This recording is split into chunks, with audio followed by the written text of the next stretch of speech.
কেমন আছো সবাই? আশা করি খুব ভালো আছো। আর আজ আমি গিয়েছিলাম আমার বরের সাথে বাইক পরিষ্কার করার জন্য বরের পুরনো বাড়ির কাছে। কারণ হচ্ছে আমরা এখন যেই বাড়িতে থাকি সেই বাড়িতে মার্শাল দেওয়া হয়নি, তাই সেই পুরনো বাড়ির কাছেই যেতে হয় জল নিতে। আর এইদিকে বর বাইকটা পরিষ্কার করছিল, আমি বলছিলাম যে আমি জলগুলো নিয়ে দিচ্ছি, তো বলছিল না তুমি দাঁড়িয়ে থাকো, তোমাকে জল নিতে হবে না। তারপর বর আমাকে বলে তোমার তো এখানে কোনো কাজ নেই ভিডিও করা ছাড়া, তাহলে তুমি আমার বাইকের উপরে উঠে বসো। আমি বললাম কেন? বলে কি তাহলে আমার বাইকের সামনের চাকাটা ভালো পরিষ্কার হবে। আমি বললাম আচ্ছা বেশ, আমি উঠে বসছি। বসার পর বরকে বলি বর আমাকে কেমন লাগছে? বর বলে সেই লাগছে। তারপর চলো আজ আমি আমার শ্বশুরের ভূত বাংলো তোমাদেরও দেখাবো আর আমি নিজেও দেখবো। আমি কিন্তু আগে কখনো ভিতরে ঢুকিনি, বাইরে থেকে দেখেছি।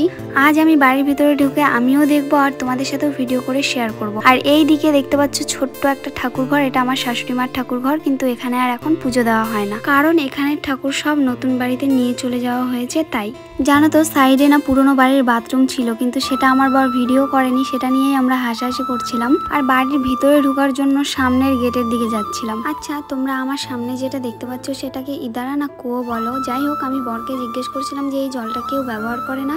বর বলছিল যার ইচ্ছা হয় সে ব্যবহার করে হাত মুখ ধোয়ার জন্য। আর এই দিকে আমি পুরনো বাড়িতে ঢুকে গেছি, তো চলো আমিও দেখি আর তোমরাও আমার সাথে পুরো বাড়িটা দেখতে থাকো।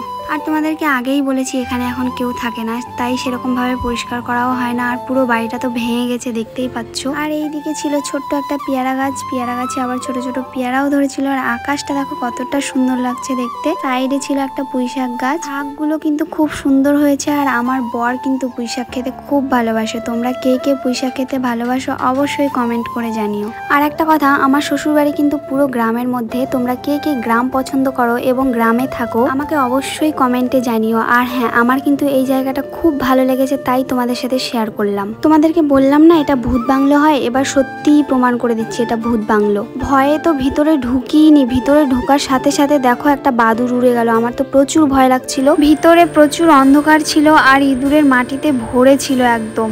আর এইদিকে বর আমাকে আরো বেশি ভয় দেখাচ্ছিল, ভিতরে ভূত আছে, এটা আছে ওটা আছে বলে। ঢুকতে দেয়নি বলে বরের সাথে একটু হালকা করে ঝগড়া করলাম। তারপর বললাম আচ্ছা বেশ, ওইসব বাদ দাও, কে কোথায় থাকতা সেটা বলো। বর বলে আমি এই রুমে থাকতাম আর ওই রুমে দাদা থাকতো। তারপর আমি বাড়ি থেকে বেরিয়ে বাড়ির পেছনের দিকে চলে যাই। পিছনে গিয়ে দেখি আরো বেশি ভেঙে গেছে, কিন্তু এত সুন্দর লাগছিল, আমার খুবই ভালো লাগছিল দেখতে ক্যামেরায়। এটা একটা দাদুর বাড়ি, এখানে ছিল নারায়ণ পুজো, তার জন্য বর একটু ঢুকেছিল। আর দিদাটা প্রসাদ খাওয়ার কথা বলছিল, তো বর বললো যে না এখন খাবো না, রাতে আসবো তখন প্রসাদ খাবো। তারপর আমি আমার শ্বশুরের মাটির ভূত বাংলো ঘুরে ঘুরে দেখে বাড়ির দিকে রওনা দিয়ে। আর হ্যাঁ, বর বলছিল যে গ্রামটা এমনিতে যতটা না সুন্দর, ভিডিওতে খুবই সুন্দর লাগছে দেখতে, তোমাকে পরে দেখাবো। আর আমি বরকে বলছিলাম যে তোমাদের এইদিকে প্রচুর বাঁশঝাড়, এটা একটু ক্যামেরায় বন্দি করে নাও, ঘুরিয়ে ঘুরিয়ে দেখাও। সেটাই বর দেখাচ্ছিল, কত বাঁশঝাড় দেখো। এদিকে বর আমাকে জিজ্ঞেস করছিল যে আমাদের গ্রামটা তোমার কেমন লাগছে,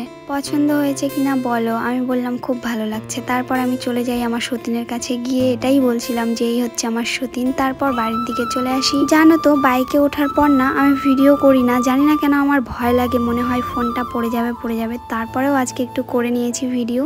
তারপর বাড়ি এসে ওদিকে শাশুড়ি মা গেট খুলছিল আর এইদিকে আমি রোদের মধ্যে ভিডিও করছিলাম, আমার মুখটা রোদের জন্য দেখাই যাচ্ছিল না। তারপর ঘরে এসে দেখি শাশুড়ি মা আমার ছাদ থেকে সব কাপড়গুলো তুলে এনে রেখে দিয়েছি, সেগুলো আমাকে ভাঁজ করে রাখতে বলেছে, সেগুলোই আমি ফটাফট করে ভাঁজ করে নিচ্ছিলাম। এইদিকে আমার কাপড়গুলোও ভাঁজ করা হয়ে গেছিল। আর বর বলছিল যে একটু ব্যাংকে যেতে হবে, আর আমি বলছিলাম আমাকে নিয়ে চলো তোমার সাথেই। আমাকে বলে যে না তোমাকে যেতে হবে না, আমি একাই যাব। আর গরমের মধ্যে আমারও ভালো লাগছিল না, তাই আর যাওয়ার জন্য জোর করিনি। তবে যাওয়ার সময় বলেছিলাম আমার জন্য একটা মাজা আর কুরকুরের প্যাকেট নিয়ে এসো, সেটা আবার বর নিয়ে এসেছিল, বাট তোমাদের সাথে শেয়ার করতে পারলাম না কারণ ভিডিও করে রাখেনি।